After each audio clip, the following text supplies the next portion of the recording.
அஸ்ஸலாமு அலைக்கும். Hi friends.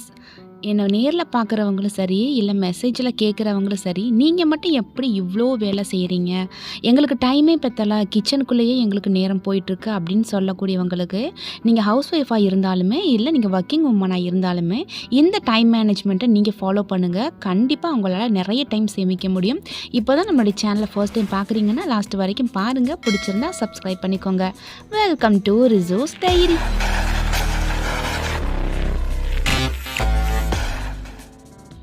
நான் எப்படி டைம் மேனேஜ்மெண்ட் பண்ணுறேன் அப்படின்றத இந்த விளாக் ஃபுல்லாமே நான் சொல்ல போகிறேன். ஸோ இன்றைக்கி விளாக் பார்த்திங்கன்னா ஈவினிங்கில் இருந்து தான் ஸ்டார்ட் ஆகுது. நம்ம லாஸ்ட் டைம் சொல்லியிருந்தோம் ஓடிஜி வாங்கியிருக்கேன் அப்படின்ட்டு. வாங்கிட்டு ஒரே ஒரு டைம் மட்டும் நான் கேக் வந்துட்டு ட்ரை பண்ணியிருந்தேன். இப்போ வந்துட்டு பிஸ்கட் பண்ணலாம் அப்படின்ட்டு ஒரு பிளான் பண்ணியிருந்தேன். ஒரே ஒரு முட்டை வந்து பவுலில் சேர்த்துக்கிட்டேன். அடுத்து கீ, அதாவது இது வந்து ரொம்ப கெட்டியாக இருக்குது, உருகாமல் இருக்குது, அதனால் உருக்கி ஒரு 1/4 கப் அளவு கீ எடுத்துக்கிறேன். ஒரு மெஷர்மெண்ட்டுக்காக ஒரு சின்ன கப் வச்சுருக்கேன். நீங்கள் எந்த கப்பில் வச்சுருக்கீங்களோ சேம் அதே மாதிரி நான் சொல்கிற அதே அளவில் எடுத்துக்கோங்க. 1 கப் அளவு நாட்டு சர்க்கரை சேர்த்துக்கிறேன். ஒயிட் சுகர் நான் சேர்க்கவே இல்லை. இது ஃபுல் அண்ட் ஃபுல் ஒரு ஹெல்த்தியான ஒரு பிஸ்கட் அப்படின்னு சொல்லலாம்.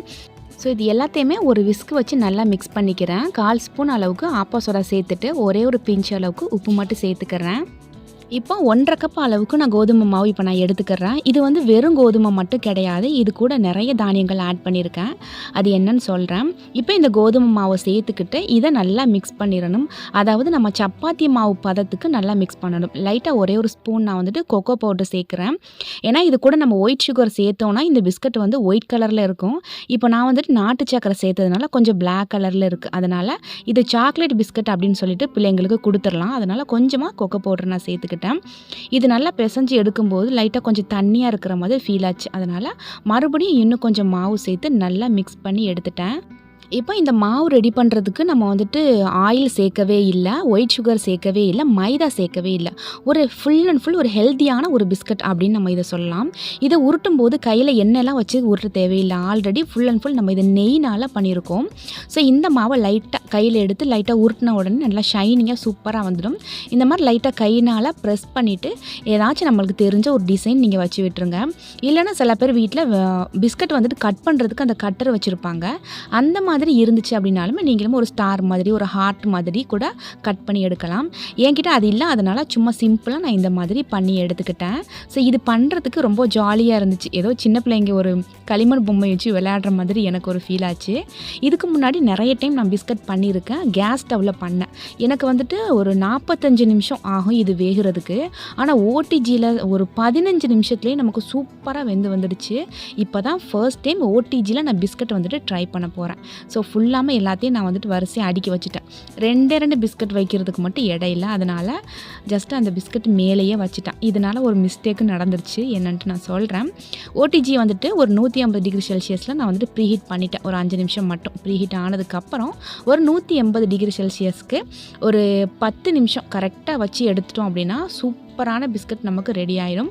சொன்னால் நம்ப மாட்டீங்க, அவ்வளோ டேஸ்ட்டாக இருந்துச்சு. ஸோ அது வந்துட்டு ரெடி ஆகிக்கிட்டு இருக்கட்டும். அந்த 10 நிமிஷத்துக்கு இடையில ஒரு ரெசிபி வந்துட்டு ரெடி பண்ண போகிறேன். தேங்காய் பால் வந்து எடுத்து வச்சுக்கிறேன். எதுக்குன்னா வாழைப்பழம் வாங்கியிருந்தேன், பச்சை வாழைப்பழம். அதில் ஒன்று நல்லா பழுத்துருச்சு. ஸோ ரொம்ப பழுத்துருச்சு அப்படின்னா நமக்கு அது சாப்பிட்றதுக்கு பிடிக்காது, கீழே தூக்கி போடுறதுக்கு. அதில் ஒரு ரெசிபி பண்ணிடலாம் அப்படின்ட்டு மிக்ஸி ஜாரில் ஒரு வாழைப்பழம் சேர்த்துக்கிட்டேன். ஒரே ஒரு முட்டை சேர்த்துக்கிட்டேன். முட்டை உங்களுக்கு வேணாம் அப்படின்னா நீங்கள் வந்துட்டு தயிர் கூட சேர்க்கலாம். ஒரு சின்ன பாக்கெட் தயிர் கூட இது கூட சேர்க்கலாம். இப்போவுமே நான் ஒயிட் சுகர் சேர்க்கலை, நாட்டு சக்கரை நான் ஒரு 5 டீஸ்பூன் அளவுக்கு நான் சேர்த்துக்கிறேன். இப்போ வந்துட்டு நல்லா ஒரு திக் பேஸ்ட்டாக வந்துடுச்சு. இதை ஒரு பாத்திரத்தில் ஊற்றி இது கூட மாவு சேர்க்க போகிறோம். கோதுமை மாவு பார்த்திங்கன்னா ஒரு 2 கப் ஃபுல்லாக நான் வந்து கோதுமை மாவு சேர்த்துக்கிறேன். ஒரு 1/2 கப் அளவுக்கு ரவை சேர்த்துக்கிறேன். இப்போ வந்துட்டு இது நல்லா ஒரு விஸ்க் வச்சு மிக்ஸ் பண்ணணும். இது வந்து ஒரு பணியாரம் மாதிரி நமக்கு இருக்கணும். அந்த ஒரு பேட்ரு பார்த்திங்கன்னா ஒரு கேக் பண்ணுவோம்ல, அந்த ஒரு பேட்ரு மாதிரி இருக்கணும். ரொம்ப தண்ணியாகவும் இருக்கக்கூடாது, அதுக்காக ரொம்ப சப்பாத்தி மாவு மாதிரி ரொம்ப திக்காகவும் இருக்கக்கூடாது. ஸோ மீடியம் இதில் இருக்கணும். இதை வந்து மிக்ஸ் பண்ணுறதுக்கு தண்ணி ஊற்றி மிக்ஸ் பண்ணவே கூடாது. நம்ம ஆல்ரெடி எடுத்து வச்ச தேங்காய் பால் வந்துட்டு கொஞ்சம் கொஞ்சமாக ஊற்றி மிக்ஸ் பண்ணணும். ஆக்சுவலி சில பேர் நினைப்பீங்க இந்த பிஸ்கட்டுக்கு சரி இல்லை இந்த பணியாரத்துக்கு சரி எதுக்கு நீங்கள் ஒயிட் சுகரே சேர்க்கவே இல்லை, சுத்தமாக சேர்க்கவே இல்லை அப்படின்னு நினைப்பீங்க. நான் வந்துட்டு டயட்டில் இருக்கேன், வெயிட் லாஸ் பண்ணணும் அப்படின்றதுக்காக ஒயிட் சுகர் நான் வந்து கம்ப்ளீட்டாக எடுக்கவே இல்லை. அதுக்காக நாட்டு சக்கரை சேர்த்தா மட்டும் சாப்பிட்லாமா அப்படின்னு நினைப்பீங்க. அதுவும் கூடாது. இருந்தாலுமே சும்மா ஒரு பீஸ் இல்லைனா 2 பீஸ் மட்டும் சாப்பிடுவேன். அதுக்காக மொத்தமாக ஹோல் ஃபேமிலிக்குமே ஒரு ஹெல்த்தியான ஃபேமிலியாக இருக்கட்டும் அப்படின்ட்டு நாட்டு சக்கரை மட்டும் சேர்த்து பண்ணிட்டேன். ஸோ அந்த பேன் கேக்கு ரெடி பண்ண அந்த பேட்டரை வந்துட்டு ஃப்ரிட்ஜில் வச்சுட்டேன். நாளை காலையில் தான் நம்ம அதை எடுத்து சுட போகிறோம். இப்போ இந்த 10 நிமிஷத்துலேயே பிஸ்கட் வந்து சூப்பராக ரெடி ஆகிடுச்சு. இதை கொண்டுட்டு போய் கொஞ்சம் நேரம் ஃபேனில் வச்சு அதுக்கப்புறமா தான் அதை எடுத்து உள்ளே வைக்கணும். இந்த பிஸ்கட் வந்து இடம் பத்தலைன்ட்டு மேலே வச்சேன் அப்படின்னு சொன்னேன்ல, அது மட்டும் அப்படியே மேலே ஒட்டிக்கிச்சு. ஸோ அதை எடுக்க வரவே இல்லை. சூடாக இருக்கும்போது ஒரு பிஸ்கட் சாப்பிட்டுட்டு அவ்வளோ டேஸ்ட்டாக இருந்துச்சு. இதை சாப்பிட்டுட்டு ஃபைஹா பேபி என்ன சொன்னாங்கன்னா, இனிமேல் வெளியிலேருந்து கடையில் பிஸ்கட்டே வாங்காதீங்கம்மா, நீங்களே எனக்கு பண்ணி கொடுத்துருங்க அப்படின்ட்டு ரொம்ப விரும்பி சாப்பிட்டாங்க. அந்த நெய்யோட ஸ்மெல்லு வேறு லெவலாக இருந்துச்சு. ஸோ மஸ்ட்டு ட்ரை அப்படின்னு நான் சொல்லுவேன். கண்டிப்பாக எல்லாருமே ட்ரை பண்ணி பாருங்கள். வீட்டில் பிள்ளைங்க இருக்கக்கூடியவங்க கண்டிப்பாக இதை ட்ரை பண்ணி பிள்ளைங்களுக்கு கொடுங்க. நம்ம வெளியில் கடைகளிலிருந்து வாங்குகிற பிஸ்கட்டில் பாம் ஆயில் அதிகமாக சேர்ப்பாங்க, மைதா மாவு சேர்ப்பாங்க. வேறு எந்த ஒரு ஹெல்த் பெனிஃபிட்ஸுமே இது கூட சேர்க்க மாட்டாங்க. இந்த பிஸ்கட் நான் வந்துட்டு ஒரு மாவு போட்டிருந்தேன். கோதுமை மாவு மட்டும் நான் போடலை, அது கூட நிறைய தானியங்கள் போட்டிருக்கேன்னு சொன்னேன். அது ஆல்ரெடி ஒரு வீடியோவில் போட்டிருக்கேன். பட் இந்த வீடியோ புதுசாக பார்க்குறவங்களுக்காக சொல்கிறேன். கருப்பு கவுனி அரிசி, கருப்பு உளுந்து, வெள்ளை சோளம், வெள்ளை கொண்டக்கடலை, கருப்பு கொண்டக்கடலை, அதுக்கப்புறம் மூங்கில் அரிசி, இந்த மாதிரி ஹெல்த் பெனிஃபிட்ஸ் நிறைய தானியங்களை இந்த கோதுமை மாவில் போட்டு அரைச்சி வச்சுக்கிட்டேன். இதில் நம்ம வெறும் சப்பாத்தி பண்ணி சாப்பிட்டாலும் நமக்கு ஹெல்த்தி தான். ஸோ அந்த மாவில் இந்த பிஸ்கட் பண்ணி கொடுக்கும்போது மனசு ரொம்ப நிறைவாக இருந்துச்சு. நம்ம பிள்ளைங்களுக்கு ஹெல்த்தியான ஒரு ஸ்நாக்ஸ் நம்ம கொடுத்துட்டோம் அப்படின்னு சொல்லிட்டு. ஸோ இந்த மனநிறைவு உங்களுக்கு கிடைக்கணுன்றதுக்காக தான் நீங்களும் கண்டிப்பாக ட்ரை பண்ணி பாருங்கன்னு சொல்கிறேன். பட் சில பேர் கேட்பீங்க, என் வீட்டில் ஓடிஜி இல்லை, நான் இப்படி பண்ண முடியும் அப்படின்ட்டு. இப்போ தான் நான் ஓடிஜியில் பண்ணுறேன். இதுக்கு முன்னாடி என்ன பண்ணுவேன்னா, நார்மலாக இட்லி குக்கரை எடுத்துக்கிட்டேன். அந்த இட்லி ஊற்றுவேன் இல்லையா, அந்த தட்டுகளில் இந்த பிஸ்கட்டை வரிசையாக அடுக்கி வச்சுடுவேன். அந்த இட்லி குக்கர் உள்ளே நம்ம வந்துட்டு இட்லி பண்ணுறதுக்காக தண்ணி ஊற்றுவோம். பட் இந்த பிஸ்கட் பண்ணுறதுக்கு உப்புக்கள் வந்து நீங்கள் போட்டுக்கோங்க. ஸோ அடியில் உப்புக்கள் போட்டுட்டு மேலே இட்லி தட்டு வச்சு அது மேலே பிஸ்கட் வச்சு பண்ணி கொடுங்க. சூப்பராக ரெடி ஆகிடும். நைட் டைமில் இந்த கிளிப் எடுத்தேன். சவுசம் வந்து கட் பண்ணி வச்சுட்டேன். நாளைக்கு பருப்பு போட்டு கூட்டு வச்சிடலாம் அப்படின்ட்டு வெண்டைக்காயுமே கட் பண்ணி வச்சாச்சு. சில பேர் நினைப்பீங்க வெண்டைக்காய் கட் பண்ணி வச்சா ஒரு மாதிரி வளவளப்பு தன்மையாக போயிடும் அப்படின்ட்டு. அதுக்காகத்தான் பாதி லெமன் ஜூஸ் பிழிஞ்சு விட்டு நல்லா குலுக்கி உள்ளே வச்சுட்டோன்னா நம்ம அடுத்த நாள் எடுத்து சமைக்கும் போதும் ரொம்ப வளவளப்பு தன்மையாக இருக்காது. நான் அதை சமைச்சே காட்டிடுறேன். அடுத்து வேர்க்கடலை இருந்துச்சு. அதுமா நாளைக்கு பசங்களுக்கு ஸ்கூலுக்கு ஸ்நாக்ஸ் கொடுக்கறதுக்காக அதை வந்து நல்லா வாஷ் பண்ணிவிட்டு குக்கரில் போட்டு ரெடியாக வைக்க போகிறேன். பட் இப்போ அவிக்கலை, காலையில் தான் அவிப்பேன். காலையில் இதை கழுவுறதுக்கும் நமக்கு டைம் வேஸ்ட் ஆகும். அதனால் நைட்டே வாஷ் பண்ணிவிட்டு தண்ணி ஊற்றி உப்புக்கள் போட்டு விசிலுமே மூடி ரெடியாக வச்சுட்டோன்னா காலையில் நமக்கு வேலையை இதையுமே சைடில் அவிச்சிடலாம். ஸோ அந்த சவுசம் வந்து கூட்டு வைக்கிறதுக்காக பாசி பருப்பு எடுத்து கொஞ்சமாக தண்ணி ஊற்றி அதையுமே மூடி போட்டு வச்சிடுறேன். இது வந்து வேகிறதுக்கு ஒரு 15 நிமிஷம் எடுத்துச்சுனாலே இந்த மாதிரி நம்ம தண்ணி ஊற்றி நைட்டே முன்கூட்டியே ப்ரிப்பரேஷன் பண்ணுறதுனால சீக்கிரமாக ஒரு 10 நிமிஷத்துக்குள்ளாவே நமக்கு வெந்துடும். ஸோ இது எல்லாமே ஃபைனலாக முடிச்சாச்சு. ப்ரிப்பரேஷன் நாளைக்கு என்னென்ன பண்ணலாம் அப்படின்ட்டு பிளான் பண்ணி எல்லாமே பண்ணிட்டேன். ஸோ நைட்டு டின்னருக்கு வந்துட்டு சோறு கொஞ்சம் இருந்துச்சு. அதனால் பசங்க வந்து சோறு சாப்பிட்டாங்க. நான் வந்து டயட்டில் இருக்கிறதால சோறு சாப்பிடல. கிட்டத்தட்ட ஒரு 5 நாளாக இது நான் வந்து வெயிட் லாஸ்க்கு நான் ட்ரை பண்ணிகிட்ருக்கேன். அதனால் சோறு கம்ப்ளீட்டாக நான் எடுக்கவே இல்லை. மதியம் வந்து சப்பாத்தி எடுத்துக்கிட்டேன். நைட்டுக்கு நம்ம ரிசூஸ் ஆர்கானிக்கோட வெயிட் லாஸ் பவுடர் கஞ்சியாக காய்ச்சி எடுத்துக்கிட்டேன். இந்த கஞ்சியில் நம்ம எந்த ஒரு சுகரு, எந்த ஒரு நாட்டு சக்கரை எதுவுமே சேர்க்கலை. இது 1 கப் சாப்பிட்டாலும் அவ்வளோ ஃபில்லிங்காக இருக்கும். ஸோ அதையுமே சாப்பிட்டு முடிச்சுட்டு ஃபைனலாக சிங்கில் இருக்கக்கூடிய பாத்திரங்கள் எல்லாத்தையுமே வாஷ் பண்ணி போட்டுட்டு ஸ்டவ் அண்ட் கவுண்டர் டாப் ரெண்டையுமே க்ளீன் பண்ணிட்டேன். ஆல்ரெடி ஸ்டவ் வந்துட்டு நல்லா டீப் க்ளீனிங் பண்ணி ஒரு 3 டேஸ் இருக்கும். அதனால் அவ்வளோவா மெஸ்ஸியாலாம் இல்லை. அதனால் லைட்டாக ஸ்பாஞ்சில் தண்ணி மட்டும் தொட்டுட்டு சும்மா லைட்டாக மேலே தொடச்சி எடுத்துட்டேன்.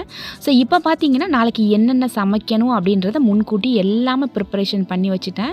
ஸோ கிச்சனையுமே கம்ப்ளீட்டாக நீட்டாக ஆக்கி வச்சிட்டோம் அப்படின்னா காலையில் எந்திரிச்சு அந்த கிச்சனை பார்க்கும்போது மைண்டு ஃப்ரெஷ்ஷாக இருக்கும். ஸோ அந்த நாள் ஃபுல்லாக நமக்கு ஃப்ரெஷ்ஷாக இருக்கும். ஸோ கம்ப்ளீட்டாக எல்லாத்தையும் முடிச்சுட்டு இப்போ மார்னிங் பார்க்கலாம். நம்மளுடைய டைம் மேனேஜ்மெண்ட் அப்படின்றது இதுதான். சில நேரங்களில் லேசினஸை பார்க்காம முன்கூட்டியே சில முன்னேற்பாடுகள் பண்ணி வச்சிட்டோம் அப்படின்னா நம்ம அடுத்த நாள் சமைக்கிறதுக்கு ரொம்ப நமக்கு ஈஸியாக இருக்கும்.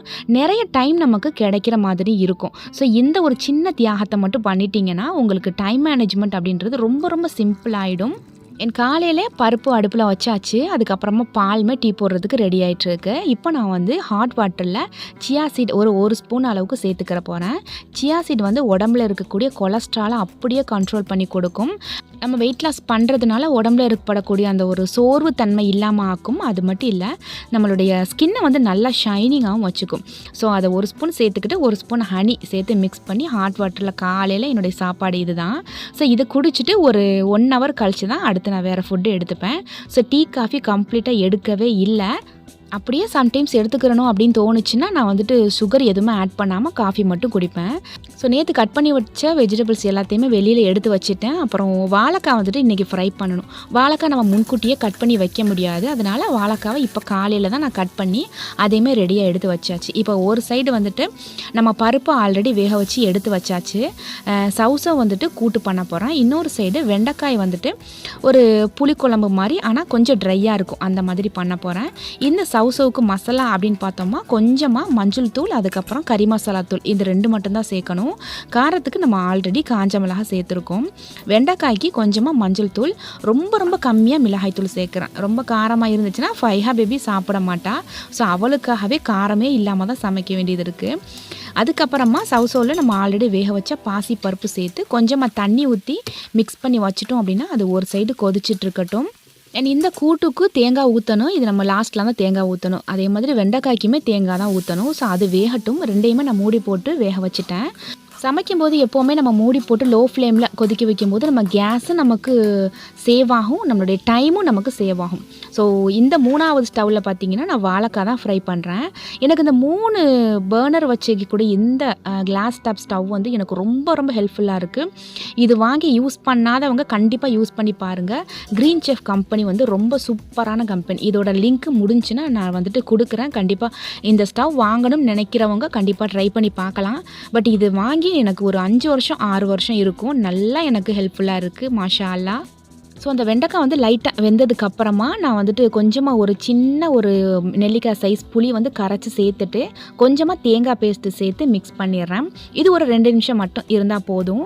அடுத்து நான் தேங்காய் பால் வந்து ஃப்ரீசரில் எடுத்து வச்சுருந்தேன். நல்லா கெட்டியாக இருக்குது. ஏன்னா ஒயிட் கலரில் போடுறீங்களா இது என்ன அப்படின்னு கேட்பீங்க. அதுக்காக இந்த எக்ஸ்பிளைன் பண்ணுறேன். ஸோ ஒவ்வொரு அடுப்புலையுமே ஒவ்வொரு சமையல் முடிய இன்னொன்று வந்து ஸ்டார்ட் பண்ணிகிட்டே இருந்தேன். இப்போ கம்ப்ளீட்டாக எல்லாம் முடிஞ்சிருச்சு. நம்ம வந்துட்டு நேற்று பேன்கேக் பண்ணுறதுக்காக ஒரு பேட்டர் ரெடி பண்ணி வச்சுருந்தோம். அது நல்லா திக்காயிடுச்சு. இது கூட நான் வந்து ரவை சேர்த்ததுனால ரொம்ப திக்காயிருக்கு. இப்போ இது கூட கொஞ்சமாக தண்ணி சேர்த்து நல்லா மிக்ஸ் பண்ணிட்டோம் அப்படின்னா நமக்கு பேன்கேக்கை வந்து ரொம்ப ஈஸியாக நம்ம ரெடி பண்ணிடலாம். ஆல்ரெடி நேற்றே நம்ம இதுக்கான மாவு ரெடி பண்ணி வச்சதுனால டக்குன்னு எல்லா வேலையும் முடிஞ்சதுக்கப்புறம் அடுத்தடுத்து என்ன அப்படின்ட்டு நம்மளால் முடிக்க முடிஞ்சிச்சு. இது வந்து தோசைக்கல்லில் பண்ணலாம், இல்லைன்னா நான்ஸ்டிக்கில் கூட பண்ணலாம். ஸோ ஃபைனலாக கடலையுமே நமக்கு அவிச்சு ரெடி ஆகிடுச்சு. ஸோ கிச்சனில் உள்ள வேலைகள் எல்லாமே கம்ப்ளீட்டாக எல்லாமே முடிஞ்சிடுச்சு. அடுத்து நம்மளுடைய ஒர்க்குக்கு வந்து ஸ்டார்ட் பண்ணிடலாம். ஸோ இந்த டைம் மேனேஜ்மெண்ட்டை நான் ஃபாலோ பண்ணுறதுனால தான் எனக்கு அதிகமாக டைம் கிடைக்குது. ஸோ நீங்களும் ஃபாலோ பண்ணுங்கள். ஸோ இன்றைக்கி டிஸ்பேட்ச் பண்ணுறதுக்கான அட்ரஸ் எல்லாமே எழுதிட்டுருக்கேன். இன்றைக்கி நிறைய பேருக்கு நான் டிஸ்பேட்ச் பண்ணணும். ஏன்னா இப்போ ஆஃபர்ஸ் போயிட்டு இருந்துச்சு. இன்றைக்கி கடைசி நாள். ஸோ அதனால தான் ரொம்ப அவசரமாக இன்றைக்கி இந்த வீடியோ போடுறேன். அக்டோபர் மாதம் 31 இன்றைக்கி நைட்டு 12 மணி வரை மட்டும்தான் இந்த தீபாவளி ஆஃபர் இருக்குது. இதோட ஆஃபர் முடிஞ்சிருச்சு. ஸோ நிறைய பேர் தீபாவளி பிஸியில் இருந்திருப்பீங்க. அதனால் அந்த டைமில் ஆர்டர் பண்ண முடியாமல் போயிடும்ன்றதுக்காக தான் தீபாவளி முடிஞ்சதுக்கு அப்புறமா இந்த மாதம் கடைசி வரை நான் வந்து ஆஃபர் நான் வந்து கண்டினியூ பண்ணி வச்சுருந்தேன். இன்னையோட ஆஃபர் முடியுது. ஸோ இன்றைக்கி நைட்டு 12 மணி வரை ஆஃபர் இருக்கும். ஸோ கண்டிப்பாக மிஸ் பண்ணிடாதீங்க. ஸ்க்ரீனில் வாட்ஸ்அப் நம்பர் கொடுக்குறேன். இந்த நம்பருக்கு நீங்கள் மெசேஜ் பண்ணீங்க, ஒரு ஹாய்னு மெசேஜ் பண்ணிங்கன்னா ஆஃபர் டீட்டெயில்ஸ் நான் சென்ட் பண்ணுறேன். ஸோ அதுவுமே இன்றைக்கி மட்டும்தான். நீங்கள் நாளைக்கு மெசேஜ் பண்ணிங்கன்னா உங்களுக்கு எந்த ஆஃபருமே கிடையாது. அண்ட் இதில் காம்போ ஆஃபரும் இருக்குது, அண்ட் டிஸ்கவுண்ட் ஆஃபரும் இருக்குது, அண்ட் ஃப்ரீ ஷிப்பிங் ஆஃபர் ரொம்ப யூஸ்ஃபுல்லான வகையில் இருக்குது. ஏன்னா நம்ம தமிழ்நாடுக்குள்ளே நம்ம ஃப்ரீ ஷிப்பிங் போடலாம். ஆனால் தமிழ்நாடையும் தாண்டி வெளி மாநிலங்களுக்கு நம்ம ஃப்ரீ ஷிப்பிங் போடும்போது நம்மளுடைய ஷிப்பிங் அமௌண்ட் வந்து ரொம்ப ஜாஸ்தியாகும். அதனால் நிறைய பேர் தமிழ்நாடுக்குள்ளே மட்டும்தான் ஃப்ரீ ஷிப்பிங் போடுவாங்க. ஆனால் நம்ம ரிசர்வ்ஸ் ஆர்கானிக்கில் நீங்கள் இந்தியாவில் எந்த இடத்துல இருந்தாலுமே நீங்கள் ஃப்ரீ ஷிப்பிங்கில் வாங்கிக்கலாம். ஸோ அதே மாதிரி தான் உத்தரப்பிரதேசத்தில் இருக்கக்கூடிய நம்ம கஸ்டமர் தான் இந்த பல்க் ஆர்டர் பண்ணியிருக்காங்க. ஸோ இந்த ஆர்டர் எல்லாத்தையுமே ப்ளேஸ் பண்ணியாச்சு. இன்றைக்கி டிஸ்பேட்ச் பண்ணியாச்சு. அல்ஹம்துலில்லாஹ் ஒரு 3 டேஸ்க்குள்ளே உங்கள் எல்லாருக்குமே ஆர்டர்ஸ் கிடச்சிடும். ஸோ இந்த வீடியோ பார்த்துட்டு நிறைய பேர் யோசிப்பீங்க, இப்போ ஆர்டர் பண்ணலாம், நாளைக்கு ஆர்டர் பண்ணலாம் அப்படின்ட்டு. ஆனால் இந்த ஆஃபர் இன்றைக்கி மட்டும்தான். ஸோ மிஸ் பண்ணிடாதீங்க. ஸோ பேக்கிங் ஒர்க் எல்லாமே முடிச்சாச்சு. இதோட இந்த வீடியோ முடிக்கலாம் அப்படின்னு பார்த்தேன். இன்னொரு சின்ன விஷயமும் இது கூட நான் இன்க்ளூட் பண்ணுறேன். இன்றைக்கி vegetarian, full and full vegetarian தான் நம்ம சமையல்ல. இன்றைக்கி எனக்கு மதியம் லஞ்ச் பார்த்தீங்கன்னா சப்பாத்தி தான். ஏன்னா நான் சோறு வந்து டோட்டலாக நான் வந்துட்டு அவாய்ட் பண்ணிட்டேன். சில பேருக்கு சோறு சாப்பிடாம இருக்க முடியாது அப்படின்ட்டு ஃபீல் பண்ணுவாங்க. அந்த மாதிரி இருந்து நீங்கள் டயட்டில் இருக்கணும்னு நினச்சிங்கன்னா 1 கப் மட்டும் கொஞ்சமாக ரைஸ் எடுத்துகிட்டு ஒரு 2 சப்பாத்தி மட்டும் நீங்கள் எடுத்துக்கோங்க. பட் நம்ம காலையிலே நைட்டு வெயிட் லாஸ் பவுடர் எடுத்துக்கிட்டு மதியம் சப்பாத்தி எடுக்கும்போது கண்டிப்பாக நமக்கு 1 மந்த்லேயும் சூப்பராக வெயிட் லாஸ் ஆகும். ஓகே ஃப்ரெண்ட்ஸ், இதோட இந்த வீடியோ நான் முடிச்சுக்கிறேன். ஸோ நான் சொன்ன டிப்ஸ் உங்களுக்கு பிடிச்சிருந்துச்சுன்னா கண்டிப்பாக லைக் பண்ணிக்கோங்க. என்னோட சேனலை சப்ஸ்கிரைப் பண்ணிக்கோங்க. இன்ஷா அல்லாஹ் நெக்ஸ்ட் ஒரு வீடியோவில் பார்க்கலாம். தேங்க்ஸ் ஃபார் வாட்சிங்.